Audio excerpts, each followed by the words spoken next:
देवो महेश्वरा गुरु साक्षात् परब्रह्म तस्मै श्री गुरवे नमः. तस्मै श्री गुरवे नमः. तस्मै श्री गुरवे नमः. बघा, आज चिंतनासाठी विषय घेतलेला आहे ज्ञानखंडन. तर बघा, आत्ताच भाऊंनी आपल्याला सांगितलं की सुख देणाऱ्या गोष्टी कुठल्या आणि दुःख देणाऱ्या गोष्टी कुठल्या. मग बघा, थोडा अजून सूक्ष्म विचार केला तर आपण ह्या सुख देणाऱ्या गोष्टींशी आणि सुख देणाऱ्या तर नाहीच आहेत समजा आपल्या आयुष्यामध्ये, दुःख देणाऱ्याच गोष्टी आहेत सगळ्या. तर ह्या दुःख देणाऱ्या गोष्टींशी आपण कशाच्या योगाने जोडलेलो आहोत ह्याचा जर बारीक विचार केला तर आपण सुख देणाऱ्या गोष्टींमध्ये आपलं मनाच्या योगाने जोडलेलो आहोत. मनाने जोडलेलो आहोत ना तिथे. मग जिथं जोडलंय तिथं तोडलं पाहिजे. म्हणजे ही जोडायची पण रीत माहीत पाहिजे आणि तोडायची पण रीत माहीत पाहिजे आपल्याला, बरोबर. मग बाबा सांगतात, जर बरोबर ठिकाणी जोडलं आणि बरोबर ठिकाणी तोडलं तर तुमचा परमार्थ बरोबर होईल. बघा, पण आता आपल्याला कळलं पाहिजे की काय जोडायचं आणि काय तोडायचं, कुठं जोडायचं आणि कसं जोडायचं, कुठं तोडायचं आणि काय तोडायचं, कसं तोडायचं. बघा, आताच उदाहरण बघा, डोळ्याच्या दिक्कत आपण कसे संभ्रमित अवस्थेत असतो बघा. आणि महात्मे कशी असतात. आता आपल्याला थंडी वाजली तर आपण काय केलं असतं, आपल्याला थंडी वाजते तर आपण शेकोटी इथे पेटवली असती ना आतमध्ये. का तर आपल्या डोक्यात काय आहे की थंडी आपल्याला वाजते म्हटल्यावर शेकोटी इथे पेटवली की आपली थंडी निघून जाईल. बाबांनी काय सांगितलं की शेकोटी बाहेर पेटवा. बघा, मूळ थंडीचं उगमस्थान कुठून आहे, ते जे ओपन आहे तिथून ते थंडीच्या लहरी आतमध्ये येत आहेत आणि आपण तिथला कॉक बंद करायच्या ऐवजी इथे तात्पुरती पट्टी करत बसलो असतो. बाबांनी काय केलं, तिथे शेकोटी पेटवली, तिकडची जी थंड हवा आहे तिला गरम केलं, आता ती गरम हवा आतमध्ये येईल. म्हणजे बघा, कुठे तोडलं आणि कुठे जोडलं. मग इथे आपली मिस्टेक होते. आपलं काय होतं, आपण जिथे उगम होतोय तिकडे लक्षच नाहीये आपलं, जिथून थंडी येते तिकडे लक्षच नाहीये आपलं, फक्त तात्पुरतं बघायचं चालेल. म्हणजे बघा, कसा व्यापक विचार झाला पाहिजे, म्हणजे कुठे जोडलं पाहिजे आणि कुठे तोडलं पाहिजे. तर जिथून आता सुख दुःखाचं भाऊंनी सांगितलं की दुःख देणाऱ्या गोष्टी, तर दुःख देणाऱ्या गोष्टींमध्ये आपलं मन जोडलं गेलेलं आहे ना. कसं जोडलंय बरं मन? आपल्या मनामध्ये काय आहे, मनामध्ये काय आहे बघा. प्रत्येक जण आपापले स्वतःचे प्रश्न, स्वतःची प्रश्नपत्रिका आणि स्वतःचेच उत्तर आहेत, तुम्ही स्वतः चेक करायचंय. तर आपलं मन कुठे जोडलेलं आहे बघा. मन प्रपंचाला जोडलेलं आहे की नाही जोडलंय मन. इथे बसलोय तरी काळजी घरची, घरच्यांना जेवण भेटलं असेल की नाही, त्या म्हशीची धार निघाली असेल की नाही, माझे पेशंट त्यांचं काय झालं असेल, कुठे गेले असतील, दुसऱ्या डॉक्टरकडे गेले तर परत माझ्याकडे येतील का नाही. म्हणजे बघा, इथे बसलोय पण मनामध्ये काय आहे, प्रपंच आहे. म्हणजे मन आपलं प्रपंचाशी जोडलं गेलेलं आहे. मग आता मन प्रपंचाशी जोडलंय म्हणजे मन, बुद्धी, चित्त आणि अहंकार, बघा कसं ते आपण अडकत जातो. तर आता मनामध्ये प्रपंच आहे आपल्या, म्हणजे बुद्धीने काय करते, मग बुद्धी जे मनात आहे त्याचा निश्चय करते की हे झालंच पाहिजे.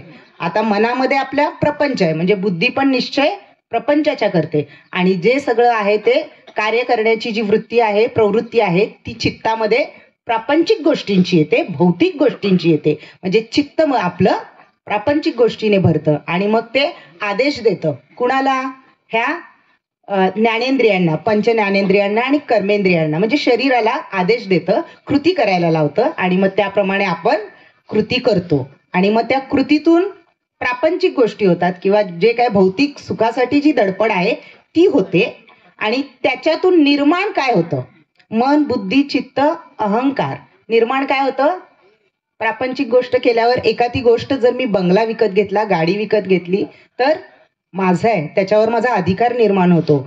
हे मी केलं, हे माझं आहे, माझी बायका पोरं, माझा देह, माझी प्रॉपर्टी, माझे नातेवाईक, काय जे जे आहे ते माझं आहे, मी आणि माझा हा अहंकार तिथे त्या चित्तामध्ये भरून राहतो आणि हा अहंकारच आपल्याला घात करतो. बघा, म्हणजे सुरुवात कुठून झाली? मनापासून. म्हणजे दुःख देणाऱ्या गोष्टी मनापासून सुरुवात झाली आणि अहंकारामध्ये तिचं दुःखच आहे ना, त्याच्यामध्ये त्याची पुनर्वसन झालं. मग आता आपल्याला काय करायचंय? उगम कुठून झालाय दुःख देणाऱ्या गोष्टींचा? मनापासून ना. मग हे मनच आपण सुख देणाऱ्या गोष्टीशी जोडलं पाहिजे. मग काय सुख देणारी गोष्ट कुठली आहे? हा, आपल्याला माहिती आहे. हा, सुख जसा प्रपंच मनात भरलाय तसा तो ईश्वर, ते सद्गुरू जर आपल्या मनामध्ये असतील तर आनंदी आनंदच आहे. हा, मग तोच फॉर्म्युला वापरायचा आपण. मन, बुद्धी, चित्त, अहंकार. बरोबर. बघा, मग इथे हा उपाय सांगितलेला आहे. काय सांगितलंय? की तू मन हे मीच करी, माझी हे भजनी प्रेम धरी. बरोबर. काय सांगितलंय मनाला? तू मन हे मीच करी. बुद्धीला, चित्ताला, अहंकाराला नाही सांगितलं. घाला कुठे घातलाय? मनालाच घातलेला आहे. बघा, मग तू मन हे मीच करी, माझी हे भजनी. बघा, काय सांगितलं? माझी हे भजनी. मग आता इथे ब्रह्ममुहूर्तावरचं जे भजन आहे आपलं, हा त्याच्यावरचा उपाय आहे. हा, सकाळी जेव्हा भजन ब्रह्ममुहूर्तावर जेव्हा भजन होतं तेव्हा ते जातं फिरत असतं. त्याच्यामध्ये तुमचं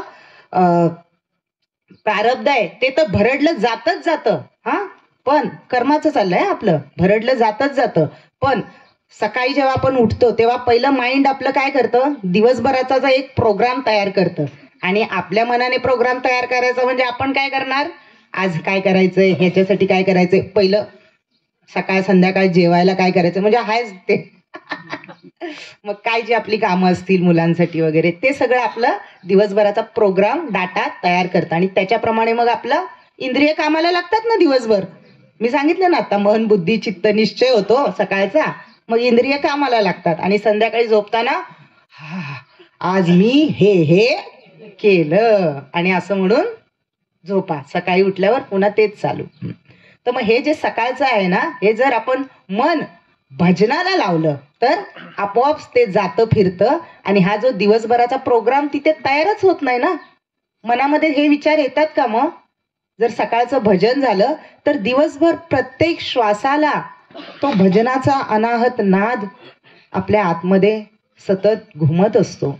आणि मग इंद्रियाने काहीही कर्म होऊ देत ना शरीराने, त्याच्यापासून मी तयार होत नाही. कारण जोडलं कुठे? मन जोडलं कुठे? तर त्या भजनाला अखंडित जोडलं गेलंय. पण हे कधी शक्य होईल? जेव्हा सकाळी सकाळी आपण भजन करू. हा, बघा, मग आता तुम्ही म्हणाल की असं काय नाही, आमचं दिवसभर देव आमच्या ध्यानात असतो दिवसभर. हा, बरोबर आहे तुमचं, काय चूक नाही. हा, बरोबर आहे की नाही? बघा, देख मनुष्य जात सकळ स्वभावताच भजनशीळ. हा, मनुष्याच्या, सगळ्या मनुष्याच्या, तुमच्याच काय, तुम्ही परमार्थक म्हणून तुमच्याच नाही, सगळ्यांच्याच ध्यानामध्ये देव आहे. बरोबर आहे ना? आहे ना? ध्यानामध्ये देव आहे. पण घोडं पेन कुठे खातंय? अडलंय कुठं? अहो, तुमच्या मनामध्ये काय आहे? ध्यानात मस्त देव आहे, पण मनात काय आहे? मनामध्ये प्रपंच आहे. हा, मग ध्यानात असून उपयोग नाही, तो मनामध्ये पाहिजे. आता तुम्ही म्हणाल, बापरे, हे ध्यानात मनात काय लावले तुम्ही, काय कळत नाही, सगळं एकसारखंच असतं. काय पण सांगताय. बघा, आता एक तुम्हाला दृष्टांत सांगते. आपल्याला गोष्टीशिवाय समजत नाही ना. बाबांना आहे ना एक टोपी पाहिजे होती. हा, आपली गांधी टोपी असते तशी चांगली टोपी पाहिजे होती. मग बाबांनी आहे ना त्यांच्या एका निष्ठावंत साधकाला टोपी आणायला सांगितली बरं का, की भाऊ तुम्ही बाजारात जाल ना तेव्हा मला अशी एक टोपी आणा. हा, बरं ठीक आहे. भाऊ गेले बाजारामध्ये. हा, चांगली शोधून शोधून बाबांसाठी पाहिजे ना, एकदम चांगली, म्हणजे एक भाव होता ना, चांगली टोपी घेऊन आले. हा, आणि बाबांना दिली. बाबांना पण टोपी खूप आवडली, बाबांनी वापरली. पण बाबांनी काय त्यांना पैसे बिशे विचारले नाहीत. हा, की किती झाले काय विचारले नाही. हा, भाऊ पण काय बोलले नाही. हा, निष्ठावंत साधक. मग परत झाले 6 महिने. बाबांची टोपी झाली थोडी खराब झाली ना, तर बाबा इकडे तिकडे सारखे, इकडे चिखलात हे ते सारखं झाडांचं काम चालू असतं, टोपी पडली, खराब झाली. बाबांनी परत आठवलं की हा त्या भाऊंनी मला टोपी आणून दिलेली. मग सांगितलं त्यांना, भाऊ तुम्ही जर काय कामानिमित्त बाजारात गेलात तर माझ्यासाठी परत तशीच टोपी घेऊन या हा. तर भाऊ बोलले हो मी आणेन ना. मग ते गेले बाजारात, भाऊ गेले. मग त्यांच्या काय गरजेच्या वस्तू होत्या त्या घेतल्या, बाजार हाट केला चांगला प्रपंचासाठी, बायकोसाठी साडी हॅम तॅम सगळं घेतलं. शॉपिंग केली शॉपिंग. आणि बाबांची टोपी घ्यायला दुकानामध्ये गेले. बघितली टोपी बघितली. मग त्यांच्या लक्षात आलं, अरे बाबांनी तर मागच्या वेळेस मला पैसेच नाही दिले टोपीचे. अरे बापरे, आता परत टोपी घेऊन गेलो की बाबा परत पैसे देणार नाहीत. मग राहू दे, दुसरं कोणतरी देईल घेऊन. हा, आणि आले माघारी. टोपी काय घेतली नाही. हा, त्यांच्या ध्यानात होतं की नाही टोपी घ्यायचं, पण घेतली नाही. हा, आले माघारी. बाबांची गाठ पडली. बाबांनी विचारलं, काय भाऊ टोपी आणली का माझी? अय बाबा, अहो मी विसरलोच, माझ्या ध्यानातनच गेलं, मी विसरलोच. बघा आता, मग टोपी कुठे होती? ध्यानात होती ना. मग देव ध्यानात आहे पण मनात, भाऊंच्या मनात नव्हतं टोपी आणायचं. का? मनात असतं तर ध्यानात होती टोपी आणायची, पण मनात नव्हतं ना. मनात असतं तर ती टोपी आली असती. मग तसंच आपलं पण चाललंय. देव अखंड ध्यानात आहे आपल्या, अखंड. एक क्षण सुद्धा असा नाहीये की देव आपल्या ध्यानात नाहीये. वाक्य बोलायला किती कसं वाटतंय हा, पण मनात आहे का? मनामध्ये काय भरलंय ते आपलं आपण तपासून बघायचंय. मग हे जे मनात भरलेलं आहे ना त्याला काढायचंय. हा ध्यानातला देव मनामध्ये आला. मगाशी मी सांगितलं, जिथं जोडायचंय मन तिथून तोडायचंय आणि इथे जोडायचंय. ईश्वराशी, सद्गुरूशी, भजनाशी जोडायचंय. मग मन जर इथे जोडलं, ध्यानातला देव मनामध्ये आला तर बुद्धी निश्चय करते आणि मग तो चित्तामध्ये येतो. आणि जेव्हा चित्तामध्ये येतो तेव्हा त्या भगवंताबद्दल प्रेम निर्माण होतं. मग त्याच्यासाठी काय पण मग दिवसभर जे काय ह्या ज्ञानेंद्रियांनी कर्मेंद्रियांनी जी काही कर्म होतील या शरीराकडून ती सगळी त्या भगवंतासाठी होतील. जरी मी दवाखान्यामध्ये पेशंट चेक करत असेल तरी त्या पेशंटमध्ये मला तो भगवंत दिसेल. ती सेवा म्हणून मी करेन. किंवा तुम्ही गोसेवा कराल, काय कराल, तुमचं जे काही काम असेल, आपल्याला स्वधर्मानुसार जे काही कर्म करतोय आपण ते सगळं त्या रामाचं काम आहे. तिथे मी आणि माझा हा भाव राहील का? नाही. बघा, मग त्या रामाचं काम आहे. मग काय होईल बरं? असं जर झालं, हे काम रामाचं आहे असं जर झालं तर तो अहंकार तिथे राहील का? नाही. देह भरीला विठ्ठले काम क्रोध केले घर रिते. जर चित्त त्या विठ्ठलाने भरलं, त्या भगवंताने भरलं तर काम क्रोधाने घर रितच केलं समजा, है ना. मग अहंकार राहील का तिथे? मन, बुद्धी, चित्त, अहंकार. मग ही योग्य रीत आपल्याला समजली पाहिजे की काय जोडायचंय आणि काय तोडायचंय. बाबांनी संन्यास योग मध्ये पण सांगितलेलं आहे की जोडणं म्हणजे योग त्या भगवंताशी, तो योग जुळून आला पाहिजे. आणि तोडणं म्हणजे संन्यास, विरक्ती. संन्यास म्हणजे निवृत्ती घेतली गेली पाहिजे. कशातून घेतली गेली पाहिजे? तर ह्या प्रापंचिक गोष्टीपासून तो संन्यास घेतला पाहिजे आणि त्या ईश्वराशी, सद्गुरूशी तो योग जोडला गेला पाहिजे. बघा, मग अशा प्रकारे जर आपण आपलं मन, ध्यान त्या सद्गुरूशी जोडलं तर आपोआपच शरीराकडून होणारी ही सगळी कर्म त्या ईश्वरामध्ये विलीन होतील किंवा त्या ईश्वरामध्ये मिळून जातील. बरोबर आहे. पण आता बघा, इथं मेक मारली आहे बाबांनी. आता हळूहळू आपण विषयाकडे जाऊया. इथं मेक मारलेली आहे बाबांनी की कर्माचा एक सिद्धांत सांगितलाय की कर्म कुणाला सुटलेलं नाही आणि कर्म कुणाला मुक्ती मिळून देत नाही. कर्म कुणाला सुटलेलं नाही आणि कर्म कुणाला मुक्ती देत नाही.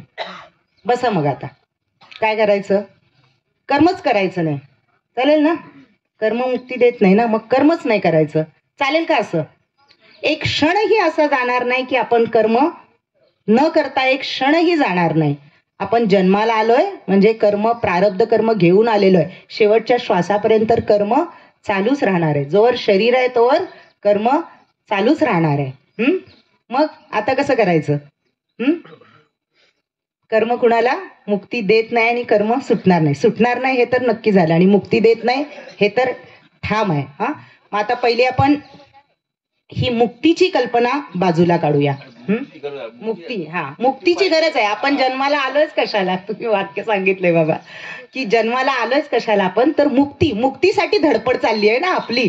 हा, प्रपंचातून परमार्थात आलोय, मुक्तीसाठी आलेलो आहे. धडपड मुक्तीसाठी चाललेली आहे. जन्माला आलोय, मुक्तीसाठी आलेलो आहे. हा, पण इथे मुक्ती कुठली? मुक्तीबद्दल मी जरा स्पष्ट करते. मग आपल्याला वाटतं की मुक्ती मुक्ती मुक्ती म्हणजे कुठली मुक्ती? हा, तर बघा, मुक्ती म्हणजे आनंद, मुक्ती म्हणजे सुख दुःखापासून निवृत्ती, सुख दुःखापासून अलिप्तता, स्वतः आनंदाचा स्तोत्र होऊन आनंद घेत राहणे म्हणजे मुक्त. ही अवस्था म्हणजे मुक्ती. बघा, म्हणजे मुक्तीची इथे मी संकल्पना आहे ती स्पष्ट केली आहे. मग महाराज म्हटलेले आहेत नक्की, याची देही याची डोळा पाहिन मी मुक्तीचा सोहळा. मग ही मुक्ती काय तुम्हाला मेल्यावर मिळणार आहे का? नाही ना.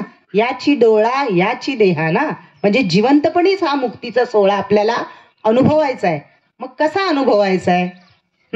तर त्याची ही रीत आहे, बरोबर ना. मी आणि माझा हे काढून ह्या कर्मबंधनात न अडकता तो मुक्तीचा सोहळा आपल्याला अनुभवायचा आहे. म्हणजे मुक्ती म्हणजे काय ही पहिली आपली संकल्पना क्लिअर झाली पाहिजे. तर आपण त्या दृष्टीने पुढे आपण त्याचा प्रवास चालू करू मुक्ती मिळवण्यासाठी. बघा, आता इथे तर सांगितलंय की कर्मामुळे मुक्ती मिळत नाही. मग आपण नेमकं काय करतो? उलट करतो ना. आपण कर्मबंधनामध्ये अडकतो. मग आता करायचं काय? मोठं त्रांगडं झालंय. कर्म तर सुटणार नाही आणि मुक्ती तर पाहिजे. मग इथे बघा काय होतंय, साधूचे संगती तरुणोपाय. इथे उपाय सांगितलाय आपल्याला. कुणी? साधूचे संगती तरुणोपाय. सद्गुरूंनी इथे आपल्याला उपाय सांगितलेला आहे. काय उपाय सांगितलाय? मज हृदयी सद्गुरू तेने तारिला हा संसार पुरू, म्हणून विशेष अत्यादरू विवेकावरी. मज हृदयी सद्गुरू कुठल्या रूपाने? विवेक रूपाने. बघा, म्हणजे विवेक जर जागृत असेल, कर्म करताना विवेक जर जागृत असेल, तर त्या कर्माचं रूपांतर बंधनामध्ये होणार नाही, तर त्याचं रूपांतर मुक्तीमध्ये होईल. कसं ते मी सांगते तुम्हाला आता. हा, बघा, एक दृष्टांत आहे की आता गाडी आहे. हा, आपल्याकडे एक 4 चाकी गाडी आहे. हा, आणि तिच्यात सगळं डिझेल वगैरे सगळं व्यवस्थित भरलेलं आहे. हा, सगळी चाकांमध्ये हवा बिवा फुल आहे. हा, फास्टॅग मध्ये ते हे पण टाकलेलं आहे, टोल बिल चार्ज सगळं केलेलं आहे. हा, आणि गाडीला स्टार्टर मारलेला आहे. गाडीचं कर्म काय आहे? चालणं हे गाडीचं कर्म आहे. पण ड्रायव्हरच्या हातात काय आहे? इथं ड्रायव्हरचं काम काय आहे की गाडी कशी चालवायची हे ड्रायव्हरचं काम आहे, बरोबर. मग ती तुम्ही चांगल्या सुसाट रस्त्याने न्या का चिखलात घाला, खड्ड्यात घाला, रफ गाडी मारून दरीमध्ये कोसळवा, का चांगल्या रस्त्याने आपल्या शिस्तात जाऊन मुक्कामापर्यंत पोचवा. हा, सेफ ड्रायव्हरच्या हातामध्ये आहे ना. गाडी सगळी रेडी करून दिलेली आहे हातामध्ये, पण ड्रायव्हरच्या हातामध्ये दिली आहे ना. ड्रायव्हरचं काम आहे ना गाडी योग्य ठिकाणी मुक्कामाला पोहोचवणं, बरोबर की नाही. मग तसं हे शरीर धर्म सगळं रेडी करून दिलेलं आहे ना तुम्हाला. अहो, 2 डोळे सगळं दिलंय. हा, ऐकायला येतंय 2 कानांनी, चांगलं बोलायला येतंय. हा, 2 किडन्या दिल्यात, सगळं दिलंय. हा, एका किडनीची किंमत माहिती आहे का तुम्हाला? एका लिव्हरची किंमत माहिती आहे का तुम्हाला? हा, एवढे मोठे ते विलासराव देशमुख, हा, किती पैसा होता. लिव्हर डॅमेज होऊन वारले ना, म्हणजे मिळालं का लिव्हर? हा, आणि तुम्हाला फुकट दिलंय आणि चांगलं चालतंय. हा, म्हणजे आपल्याला किंमत आहे का? म्हणजे हे शरीर धर्म, ही गाडी सगळं पेट्रोल डिझेल सगळं फास्टॅग सगळं भरून तुम्हाला कंप्लीट करून दिलेली आहे. मग आता इथं चालवायला तुमच्या हातात दिलेली आहे. मग आता बघा कशी चालवायची. अधोगतीला नेऊन खड्ड्यात घालायची का सद्गुरूंच्या चरणी लावून संतांचे विचार स्मरण करून संतांच्या विचारांचं आचरण करून त्या गाडीला अंतिम ध्येयापर्यंत पोचवायचं, हे आपल्या हातात दिलेलं आहे. कुणाच्या हातात दिलंय? आपल्या म्हणजे कुणाच्या? हा, आपल्या. आपण एवढे शहाणे आहे? नाही, विवेकाच्या हातात दिलंय. विवेक हा कर्माचा ड्रायव्हर आहे. कर्म होणार पण जर मनोमार्गे केली तर खड्ड्यातच जाणार. पण जर विवेक जागृत केला, हृदयामध्ये जर विवेक, सद्गुरु रीतीने, सद्गुरु बोधाने हृदयामध्ये जर विवेक जागृत केला, तर ही गाडी अंतिम ध्येयापर्यंत जाणार, आनंदापर्यंत जाणार. मग हा उपाय सांगितलाय आपल्याला, ह्या कर्माचं रूपांतर आनंदामध्ये करण्याचा हा उपाय सांगितलाय की विवेक हा कर्माचा ड्रायव्हर आहे. आणि ह्या विवेकाने काय होतं, कर्माने मुक्ती मिळत नाही, पण विवेक दिलाय ना तुम्हाला, विवेकाने काय होतं की ही जी कर्म आपल्या हातून होत आहेत त्याच्यातून कुठली कर्म करायची ह्याचा विवेक जागृत होतो. मग कुठली कर्म करायची, आता हा 3 दिवस समजा सुट्ट्या लागून आल्यात, तर आपण मस्त पिकनिकला गेलो असतो, पिक्चर बघायला गेलो असतो, कुठे नातेवाईकांकडे गेलो असतो, पार्ट्या जोडल्या असत्या, केलं असतं ना, कर्मच आहे ते. पण काय केलं आपण, विवेक जागृत ठेवून आपण संतांचे विचार श्रवण करण्यासाठी आलो, बरोबर की नाही. म्हणजे बघा की इथे विवेक, जसं मी सांगितलं आता की मग कुठली कर्म, विवेक जागृत असेल तर कुठली कर्म करायची हे आपण ठरवू शकतो. मग ही चित्त शुद्ध होणारी कर्म करण्याचा आपल्याला अधिकार प्राप्त होतो, किंवा विवेक जागृत राहिल्यामुळे आपल्याकडून चित्त शुद्ध होणारी कर्मे होतात. मग चित्त शुद्ध होणारी कर्मे झाल्यामुळे बाबांनी सांगितले की चित्त शुद्ध होणारी कर्मे करायची, आपोआप नाही होणार, आपोआप नुसता विवेक असून होणार नाही, इंद्रियांना इथे वळण पाडलं पाहिजे. परमार्थ करायचा म्हणजे विवेक जागृत करायचा सांगितलेला आहे. परमार्थ करायचा म्हणजे विवेक जागृत करायचा आहे. मग आता इथे ही चित्त शुद्ध होणारी कर्मे कुठली आहेत, स्टेप बाय स्टेप जाऊया आपण. आपल्याला जायचंय ना, मुक्तीपर्यंत पोहोचायचंय ना, कर्मापासून मुक्तीपर्यंत पोहोचायचंय, तर मग चित्त शुद्ध होणारी कर्म केली पाहिजेत. मग चित्त शुद्ध होणारी कर्म कुठली आहेत, तर बघा, ज्या बोधाने, ज्या कर्माने विश्वाचं कल्याण होईल, ज्या कर्माने विश्वाचं कल्याण होईल, ज्या कर्माने, ज्या बोधाने ज्या बोधाने विश्वाचं कल्याण होईल, ज्या कर्माने समाज विश्व कल्याणाच्या कार्याकडे आकर्षित होईल, ईश्वराचं ज्ञान होईल आणि समाज ईश्वराकडे आकर्षित होईल, समाजाला चांगला बोध होईल, अशी कर्म. बघा, म्हणजे समाजाशी, विश्व कल्याणाशी सगळं निगडीत आहे. समाजाला चांगला बोध झाला पाहिजे, विश्व कल्याणाचं कार्य झालं पाहिजे. मग ह्याच्या अंतर्गत कुठली कुठली कर्म येतात, तर वृक्ष संवर्धन, झाडे लावणे, त्यांचं संवर्धन करणे, गोसंवर्धन, ही सगळी चित्तशुद्ध होणाऱ्या कर्मामध्ये येतात. आता हे भजन, कीर्तन, दिंड्या, वाऱ्या हे करतो, हे चित्तशुद्ध कर्मामध्ये येत नाही असं म्हणता येणार नाही.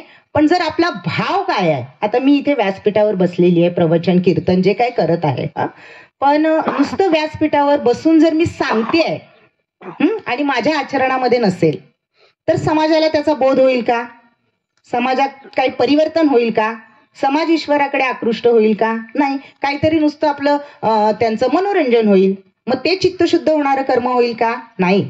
बघा, दिसताना दिसतंय तसं की मी प्रवचन करते तर मी चित्तशुद्ध होणारं कर्म करते, पण त्याच्या मागचा भाव आणि त्याचा परिणाम काय होणार आहे तो बघा. मग बाबा सांगतात ना नेहमी की तुम्ही बसता आणि एवढ्या लोकांना सांगता, पण कुणामध्ये काय परिवर्तन होत नाही. पण श्रीपाद बाबा नुसते उभे राहिले तरी लोकांच्या धडाधडा अवस्था व्हायच्या. म्हणजे बघा काय सांगितलं, चित्तशुद्ध होणारी अशी कर्मे आपल्याकडून झाली पाहिजेत.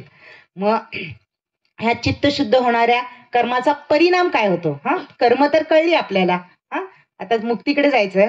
ह्याचा परिणाम काय होतो बघा, तर चित्तशुद्ध होणाऱ्या कर्माचा परिणाम भारी होतो एकदम. बघा, सगळ्या किडा मुंगी सगळ्या प्राण्यांच्या हृदयामध्ये देव आहे, बरोबर आहे ना.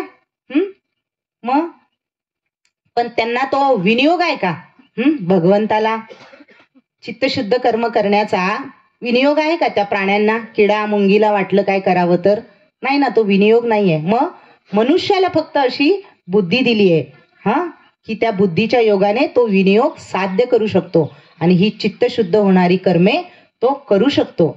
मग एकदा जर त्याची इच्छा निर्माण झाली मनुष्याची की विवेक जागृत होऊन की चित्तशुद्ध होणारी कर्मे करायची आहेत, बघा आपलं चाललंय आता, इच्छा निर्माण झाली पाहिजे की विवेक आपोआप तिथे कामाला लागतो आणि तो ईश्वर, तुमचा विवेक फक्त जागृत, इच्छा फक्त व्हायला पाहिजे की तो तुम्हाला लगेच सहाय्य होतो.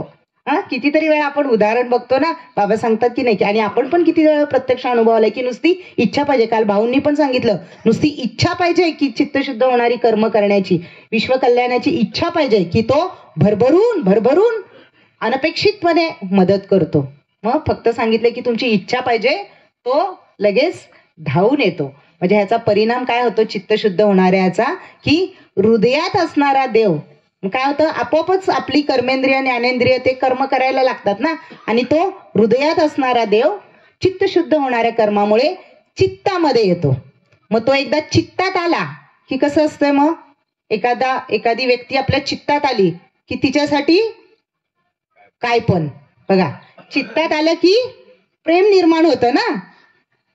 नुसतं हृदयात असून उपयोग नाही ना, जेव्हा चित्तात येतं तेव्हा प्रेम निर्माण होतं, मग त्या व्यक्तीसाठी काही पण. मग जेव्हा आपल्या हातून चित्त शुद्ध होणारी कर्म होतात तेव्हा तो भगवंत, तो देव आपल्या चित्तामध्ये येतो आणि मग आपल्याकडून त्याच्यासाठी काय पण होतं. आता आपल्या चित्तामध्ये काय आहे बघा, आपलं मी मगाशीच सांगितलं, आपलं सोडवायचं. तर आपल्या चित्तामध्ये बायको, पोरं, प्रपंच सांगितलं ना बाबांनी. बघा, आपल्या चित्तामध्ये जर बायको किंवा नवरा असेल तर तो प्रपंच झाला, संसार झाला.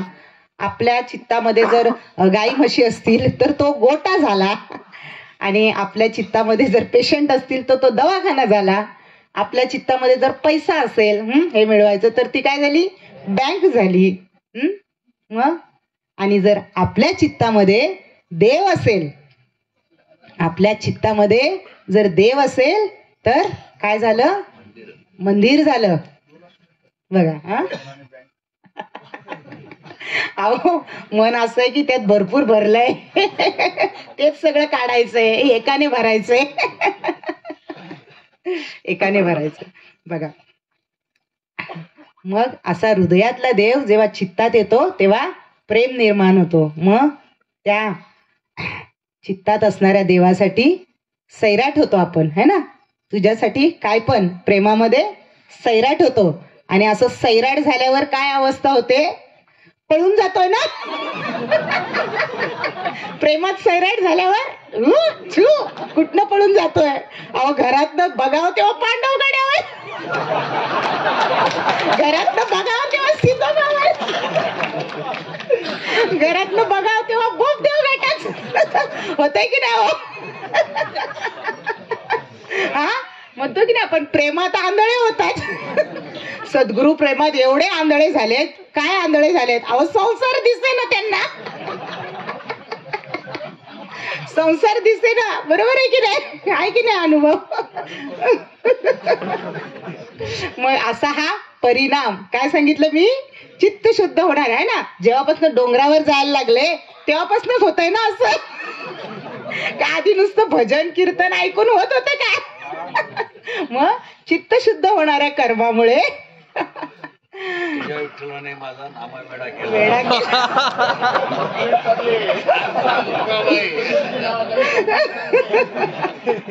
तर मग असा सैराट होतात. बघा, मग आपण कशात बसतोय बघा, आपण सैराट मध्ये बसतोय का बघा. तर आता 4 प्रकार सांगते, सैराटचे 4 प्रकार सांगते. 4 सैराट काढले.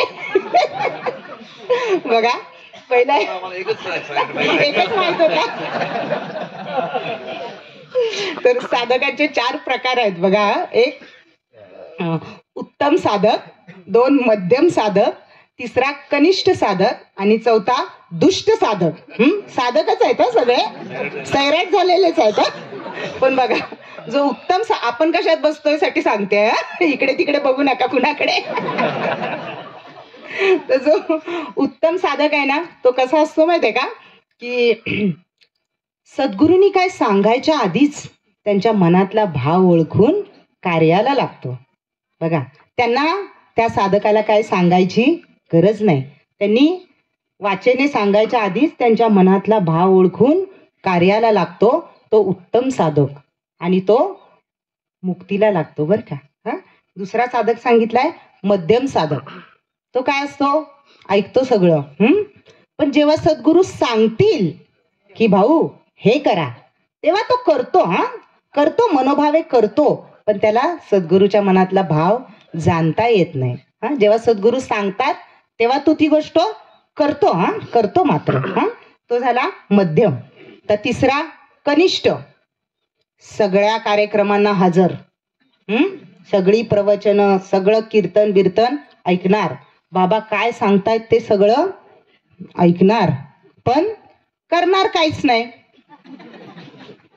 नुसतं ऐकणार आणि करणार काहीच नाही. नाही म्हणणार नाही बर का. हो हो बाबा, हो हो, नाही म्हणणार नाही आणि करणार काहीच नाही. मग बघा आपण कशात येतोय. नाही म्हणत नाही कशाला. नाही म्हणत नाही कशाला, मी नाही म्हणत नाही कशाला असं बघा. आणि चौथा सांगितलंय दुष्ट साधक.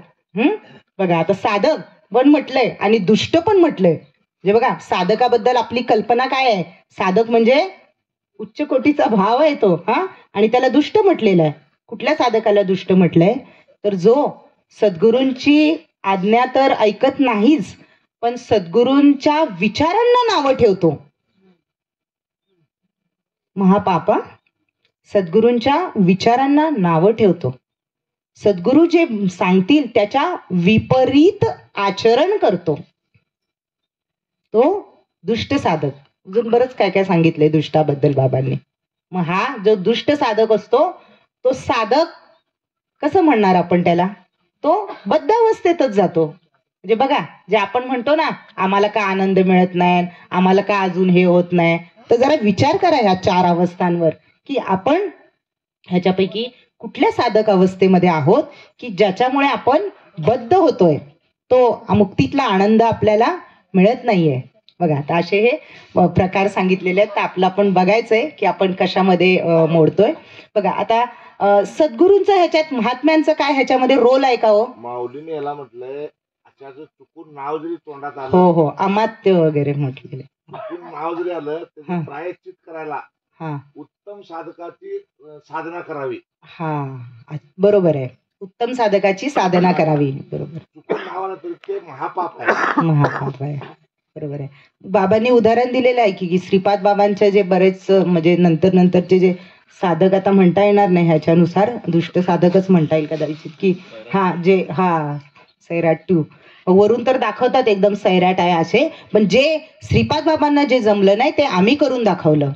हा भाव कुठला आहे. हा दुष्ट साधकाचा भाव आहे. बघा मग त्याचं फळ काय आहे, तर तुम्ही जसं आता सांगितलं तसं बद्ध होणं हे फळ आहे. पण ह्याच्यामध्ये महात्म्यांची काय चूक आहे का हो. महात्म्यांचं काय कमी जास्त केलंय का साधकाला. महात्म्यांचा काय दोष आहे का ह्याच्यामध्ये. नाही. दोष कुणाचा आहे. बघा महात्म्यांची कृपा सगळ्यांवर सारखी आहे. भाऊंनी विषय घेतला, पण ह्या कृपेची कदर करता आली पाहिजे.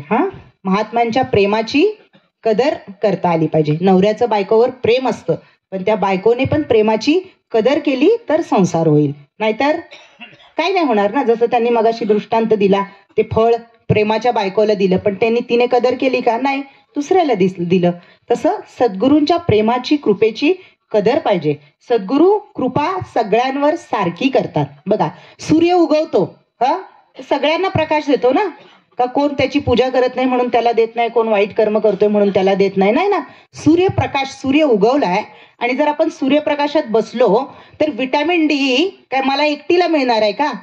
विटॅमिन डी फक्त उत्तम साधकाला मिळणार आहे का. नाही, दुष्ट साधक सगळ्यांना मिळणार आहे ना विटॅमिन डी. कुणाला मिळणार आहे. जो उन्हात बसलाय त्याला मिळणार आहे ना.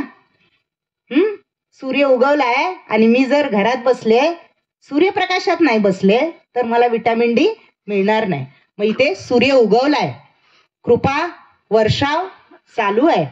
मग जर आपण ते संतांच्या विचारांचा वर्षाव चालू आहे आणि त्या वर्षावामध्ये जर आपण बसलो आणि त्या संत विचारांचं जर आपण योग्य श्रवण केलं, तर आपल्याला विटॅमिन डी मिळेल. मग बघा मग हे सूर्य उगवलाय, विटॅमिन डी मिळतंय, संतांचे विचार ऐकणाऱ्यांची हाडं मजबूत होतात, त्यांची कंबर दुखत नाही, त्यांचे गुडघे दुखत नाही पांडवकड्यावर जाताना. नाही तर मग व्हिटॅमिन डी मिळत नाही ना, मग दुखतंय सगळं. कुठे कमी पडतोय? आपली हाडं. व्हिटॅमिन डी नाही ना, कृपा नाही ना घेतलेली आहे. त्यांनी कृपा केली पण आपण घेण्यामध्ये कमी पडलेलो आहे बघा.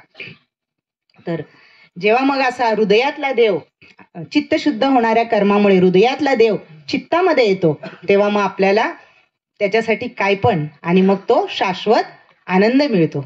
बरोबर ना? त्याच्यामध्ये मी आणि माझा हा भाव नाही आहे ना, आनंद आहे. बायकोसाठी काय केलं, नवऱ्यासाठी काय केलं, प्रपंचासाठी, नातेवाईकांसाठी काय केलं, तर निमित्त मात्र आनंद आहे. तेवढं करण्यापुरता क्षणिक आनंद आहे.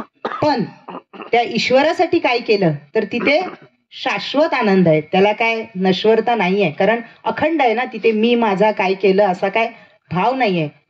शाश्वत. बाबा म्हणतात ना, एवढूसा खारीचा वाटा एवढूस जरी केलं त्या चिमणीने, एवढे केली तरी तिच्या भावाची नोंद झाली. तसं थोडस जरी केलं तरी त्या भावाची नोंद होणार आहे आपली. आणि तो शाश्वत आनंद आपल्याला मिळणार आहे. त्या खारीला, चिमणीला जसा मिळाला तसा. हा शाश्वत आनंद आपल्याला टिकत का नाही बरं? एवढं सगळं समजतंय आपल्याला, मग टिकत का नाही?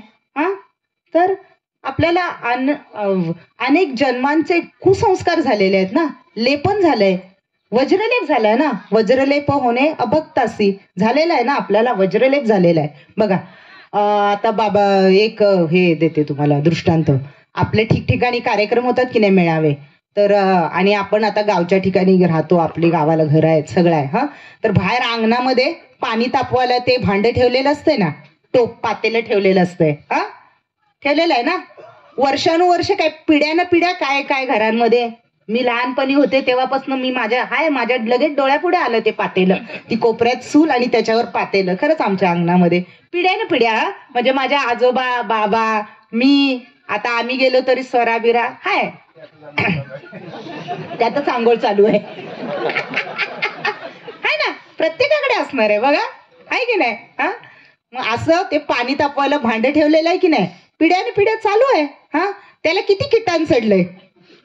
त्याला कोण घासतं का? जो घासायला जाईल त्याला वेडा म्हणणार. काय म्हणणार, कशाला वेळ घालवतीस?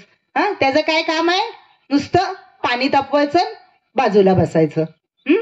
बघा, मग ते भांड दिसतंय आपल्याला, त्याचं किटाण. माझ्यासारखी एक आली आणि बोलली की नाही, आता मी हे किटाण काढणारच. मला स्वच्छता लय आवडते. मला स्वच्छता लय आवडते, मी हे किटाण काढणार. मग घेतला आपल्या गालाचा स्क्रबर, घेतला भारीवाला, आणि बसली घासायला. विम बार काय ते सोलिंबूची शक्ती निघेल का? ते एवढं अनंत जन्माचं किटाण बसलंय त्याच्यावर, निघेल का? नाही निघणार. मग बघा, आता आपल्या डोळ्यासमोर ते पातेलं आलं. मी आता हे जेव्हा आपल्याला तुम्हाला सांगायचंय तेव्हा मी 2-4 वेळा वाचलं नाही, तर माझ्यासमोर तेच पातेलं येत होतं नजरेसमोर, की हा दृष्टांत तुम्हाला सांगायचा आहे. पातेलच समोर यायचं. आणि परत एक दिवशी असंच मी आरशासमोर दवाखान्यात जाताना हे करत होते, मग ते विचारतेच होते ना जराशे, तेव्हा माझ्या डोक्यात आलं की ते पातेलं नाहीये, हे पातेलं आहे. ह्या पातेल्याला हे किटाण चढलेलं आहे. बरोबर आहे की नाही? हे जे किटाण काढायचंय, अनंत जन्म, किती जन्म घेतले, नुसतं जन्माला आले मरून गेले, जन्माला आले मरून गेले, नुसतं पाणी तापवलं, पिढ्यानं पिढ्या 84 लक्ष योनी किटाण चढलंय ह्या भांड्याला. मग आता हे अनंत जन्मीचं किटाण काढायचंय. वज्रलेप झालाय, जिलेटिन झालंय. बाबा बोलतात जिलेटिन झालंय, नुसतं खरडून खरडून काढायला लागणार आहे. कसं काढायचं? कसं काढायचं? तर बघा, त्याला संत क्रियेने, सद्गुरु बोधाने, संत संगतीने, संतांच्या विचाराने हळूहळू, एकदम जाणार नाही बरं का, हळूहळू हळू त्याचे टवके है ना. एखादी गोष्ट साफ करायची बघा, तवा आपल्याला उदाहरण माहितीये, भाकरीचा तवा काळा झालेला असतो, एका फटक्यात निघत नाही की नाही, 2-3 वेळा घासल्यावर चकचकीत निघतो. मग तसं एकदा कार्यक्रमाला येऊन किटाण निघेल का? नाही. तर सतत सतत शंटिंग लूज नाही झाली पाहिजे. सतत जर मारा झाला त्याच्यावर ह्या संत विचारांचा, तर हळूहळू हळूहळू हे टवके निघून ते किटाण निघणार आहे. आणि हे किटाण अनंत जन्मीचा हा वज्रलेप झालेला हा किटाण आहे, ते काढायसाठीच इथे यायचं आणि इथे आल्यावरच तो शाश्वत आनंद मिळणार आहे. नाहीतर हे अज्ञानाचं किटाण आपलं जाणार नाहीये. बघा, तर इथे संत क्रियेला खूप महत्व आहे. आता तुम्ही म्हणाल की असं काय पण काय सांगताय, मग ठीक आहे, चित्तशुद्ध होणारी कर्म करायची आहेत ना, मग करतो ना. बाकीचे NGO पण करतात, झाडं लावतात, भरपूर म्हणजे विश्वकल्याणाची कार्य करतात, सामाजिक कार्य करतात, भरपूर संस्था आहेत ना, कितीतरी संस्था आहेत, वृक्ष लागवड करतात, वृक्ष संवर्धन करतात, आपण बघतो. मग त्यांच्या गायी पाळण, हो बाबा, भरपूर लोक करतात, देशी गायींचं हे गायी पाळतात, भरपूर लोक करतात. मग ते करतायत की मग त्यांच्याकडून पण चित्तशुद्ध होणारी कर्म होतच असतील ना, तर होतात, बरोबर आहे, त्यांच्याकडून पण चित्तशुद्ध होणारी कर्म होतात. पण त्यांच्याकडून होणाऱ्या ह्या चित्तशुद्ध कर्माचं फळ काय मिळतं त्यांना, तर सात्विक कर्म म्हणून त्यांना पाप पुण्य हे फळ मिळतं, सात्विक कर्म होतात त्यांच्याकडून. पण आपण जेव्हा साधक संत क्रियेने, संत बोधाने ही चित्तशुद्ध होणारी कर्मे करतो, तेव्हा ह्या कर्माचं रूपांतर सात्विक कर्मामध्ये न होता निर्धारित कर्मामध्ये ह्या कर्माचं रूपांतर होतं. मग बघा, निर्धारित कर्मामध्ये रूपांतर होतं म्हणजे आपल्याला पाप पुण्य हे फळ मिळत नाही, निर्धारित कर्म होतं.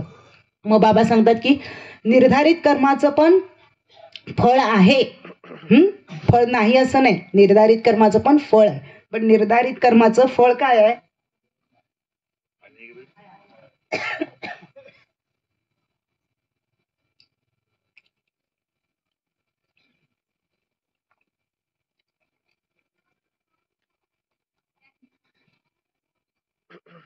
निर्धारित कर्माचं फळ आहे सुखदुःखापासून निवृत्ती, आनंद म्हणजेच मुक्ती. निर्धारित कर्माचं फळ आहे स्वरूप ज्ञानाचं अध्ययन घडविणारा सत्संग तुम्हाला मिळवतो आणि त्याच्यामध्ये तुम्हाला शाश्वत आनंद मिळतो. हे निर्धारित कर्माचं फळ आहे. म्हणजे बघा, अमृतानुभव मध्ये सांगितलेलं आहे की, वाचनात आलं थोडस, आपलं चिंतन चाललेलं आहे ज्ञानखंडन ह्याच्यावर, तिथे मी येते आता. अमृतानुभवमध्ये सांगितलेलं आहे शब्दखंडन, अज्ञानखंडन,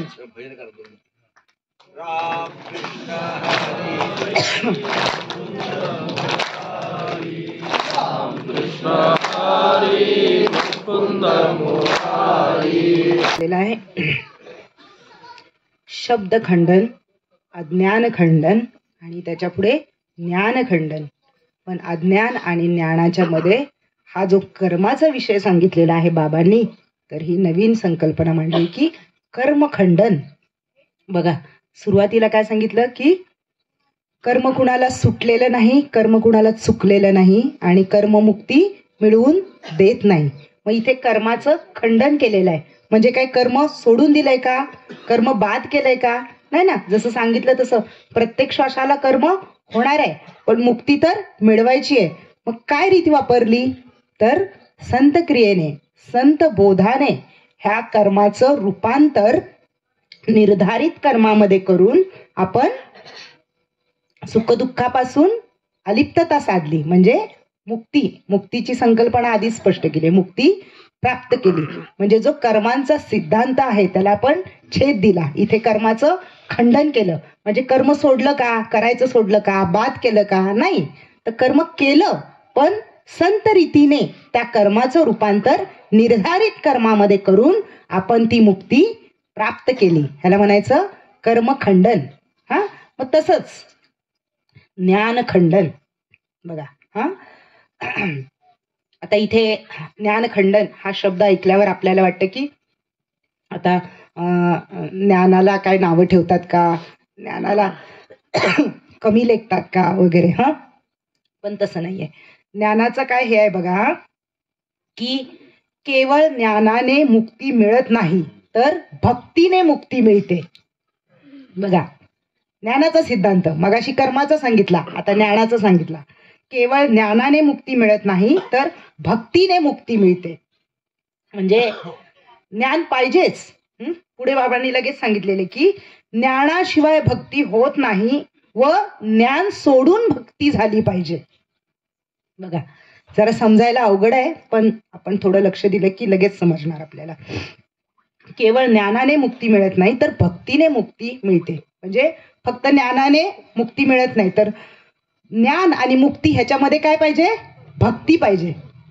आणि ज्ञानाशिवाय भक्ती होत नाही, हा असं सांगितलंय. बघा आता, ज्ञान, भक्ती आणि मुक्ती.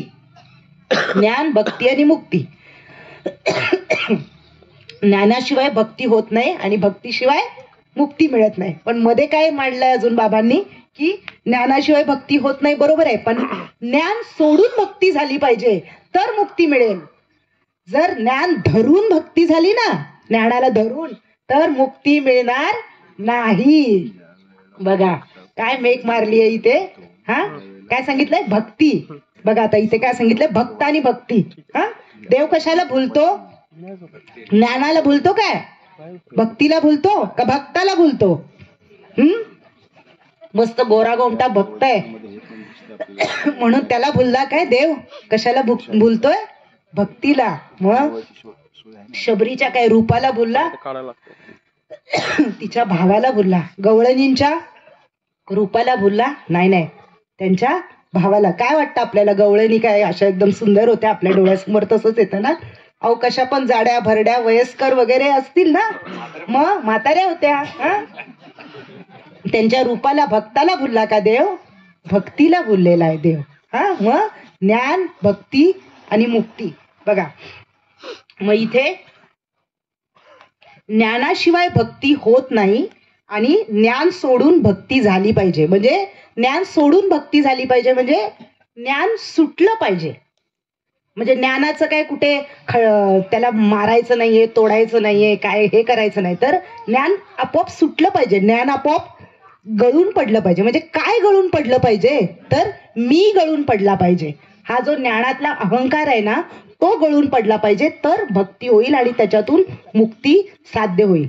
तर बघा, आपल्याला ज्ञान झालं तर आपल्याला काय होतं की मी स्त्री आहे, मी डॉक्टर आहे, मी हे आहे, माझं हे आहे, माझं ते आहे, असं मी पुढे जाऊन काय ज्ञान होतं की मी ब्रह्म आहे, मी प्रवचनकार आहे, कीर्तनकार आहे, असं ज्ञान होतं. मग हा ज्ञानातला मी गेला पाहिजे. ह्याला म्हटलेलं आहे की ज्ञान गिळून गावा गोविंद. मग असं हे गळून पडलं पाहिजे. तर काय गळून पडलं पाहिजे? मी आणि माझा हे गळून पडलं पाहिजे ज्ञानातलं, तर ती भक्ती होणार आहे आपली. हा, मग बघा, जेव्हा श्रीराम आले, काल जसे आले अयोध्येला, तसे श्रीराम जेव्हा आले तेव्हा कौसल्या मातेने त्यांना विचारलं की राम, तुम्ही रावणाचा वध केला. तेव्हा राम काय बोलले की रावण को मैंने नहीं मारा. माता, रावण को मैंने नहीं मारा, रावण को मैंने मारा. बघा, रावण को मैंने नहीं मारा, रावण को मैंने मारा. रावण पण भक्त होता ना, ज्ञानी होता, भक्त होता, मुक्तीच्या वाटेवर होता, पण घात कुणी केला? घात कुणी केला? ज्ञानी होता ना. हा, पूजा मांडायला स्वतः आला होता, आहे की नाही?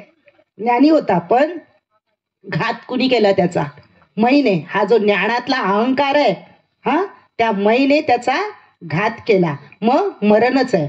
म्हणजे इथे जो मधला पॉज आहे ना, की ज्ञान सोडून भक्ती झाली पाहिजे, हे खूप महत्वाचं आहे.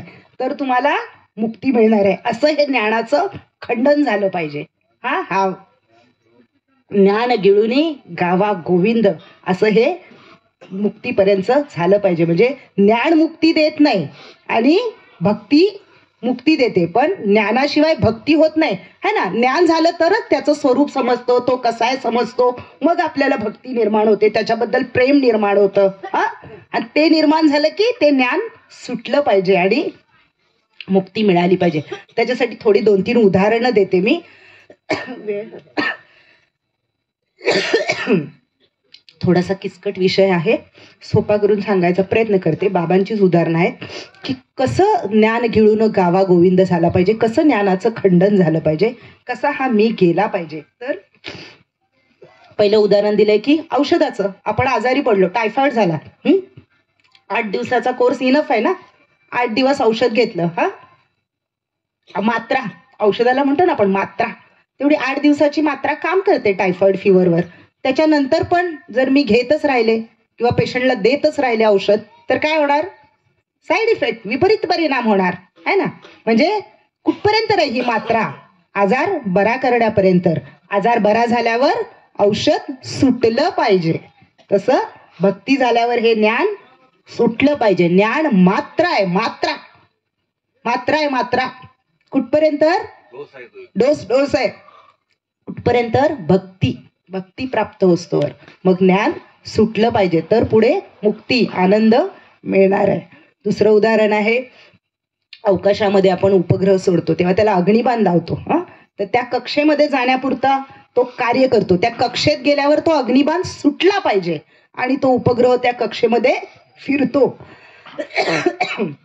आणि जर तो उपग्रह तिथे अग्निबाण सुटला नाही तर काय होईल?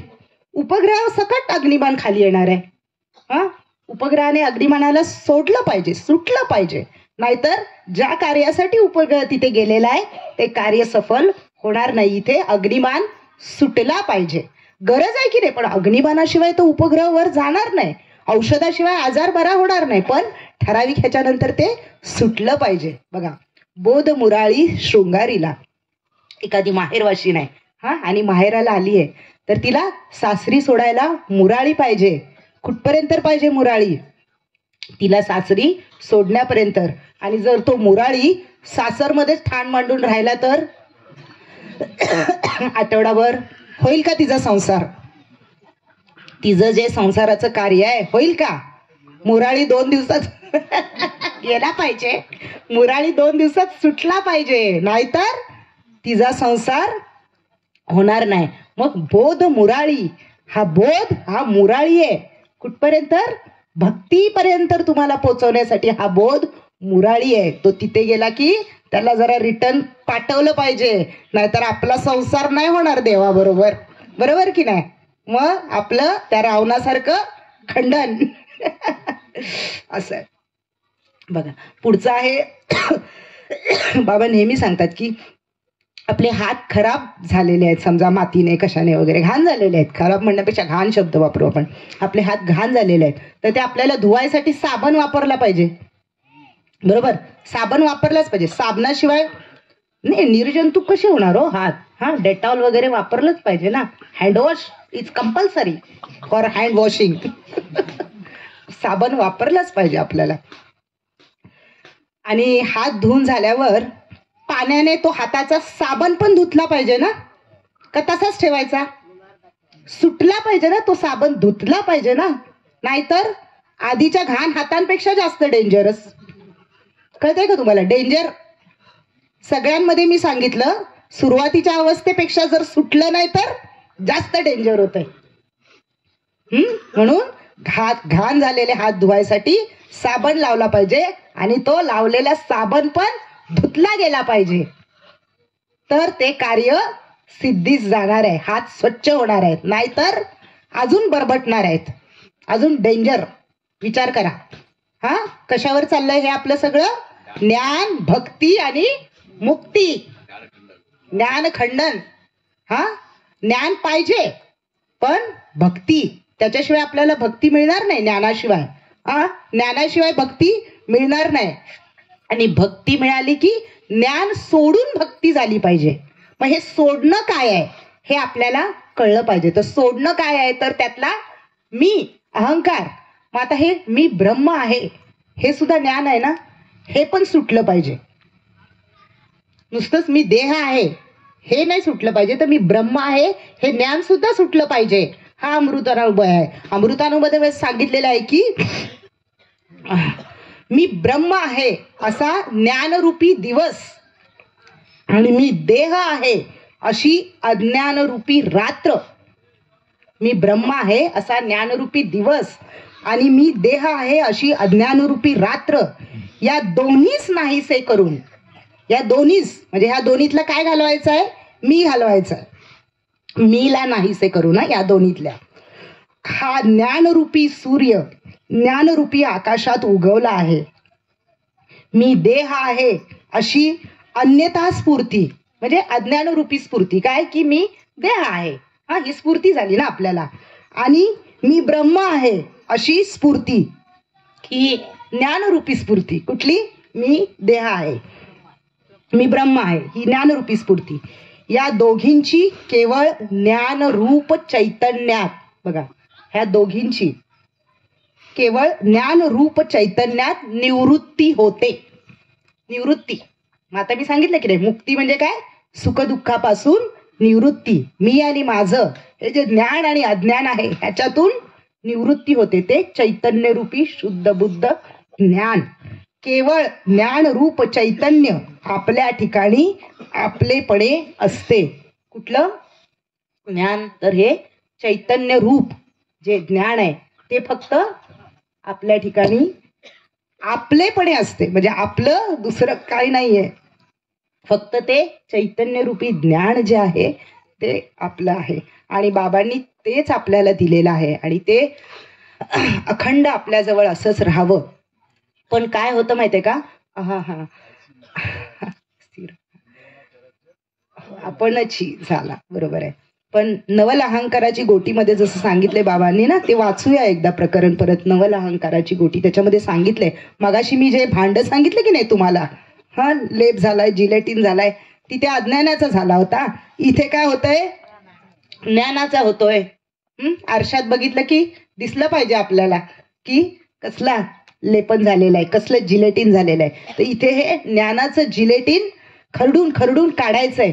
आणि त्याच्यासाठी काय क्रिया सांगितली आहे? तर असे हे होणारे मेळावे, मेळाव्यांना हजेरी लावली पाहिजे, चित्तशुद्ध होणारी कर्मे केली पाहिजेत, संतांचे विचार आचरणात आले पाहिजे.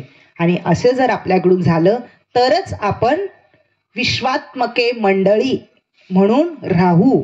विश्वात्मके देवे मंडळींची ओळख काय आहे? भगवी कपडे, पांढरी कपडे, हा काय काय ओळख काय आहे? विश्वात्मके देवे मंडळींची ओळख काय आहे सांगा मला.